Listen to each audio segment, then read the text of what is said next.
New developments in the Roger Stone case. We are learning some of the top brass involved in the legal battle has strong bias against the president and the defendant, Roger Stone. One America's Jack Posobiec sits down with a Trump former advisor who says they are fighting back. We're very excited to welcome back to One America News former President Trump advisor Michael Caputo. Michael, thank you so much for being with us. Thanks for having me, Jack. Roger Stone lied in front of a congressional committee because he was afraid of embarrassing the president. There's only one person who is adjudicated guilty because he was very loyal to the president of the United States. And from my heart, I'm really hoping that the president sees clear for a pardon, because nobody deserves it more than Roger Stone. Remember, Jack, that's important for all of us to know. The pardons aren't necessarily for the innocent. They're also for the guilty. In this case, I think with a practically victimless crime, Roger Stone deserves a pardon more than anyone who's been pardoned in recent years. Oh, we've seen the Trump White House enact pardons for crack dealers, for other people that have gone to jail for various crimes.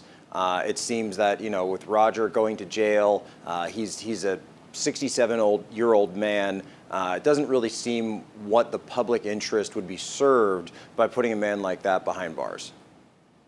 But, you know, also, Jack, I'm really concerned because even though I don't know their legal strategy, I believe as a non-attorney that there's some kind of an appeal there. There's some real hard work that needs to be going on right now with sentencing. I don't know if his legal team is focused on this. I don't see any filings in the week since the end of the trial. I'm really concerned because in February, I guess it's February 4th, this judge, appointed by Barack Obama, talking about a sentencing and a verdict given by a Washington, D.C. liberal Democratic jury. This judge is going to decide that day on February 4th whether or not Roger Stone goes to jail immediately, even during an appeal, because they've managed to paint him as some kind of a mafia character. It's a caricature prosecution. They've turned Roger Stone, the Republican spinner, into the Godfather.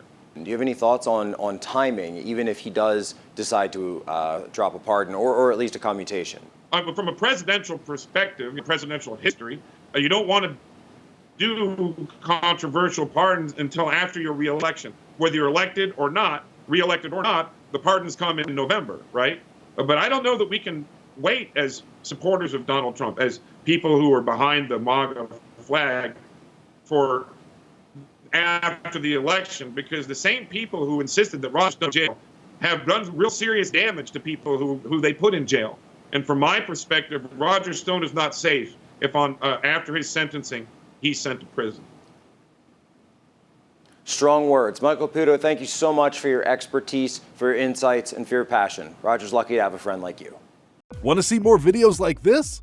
Click on the link below and subscribe to One America News on YouTube. And call your cable provider and kindly demand that One America News is added to your lineup.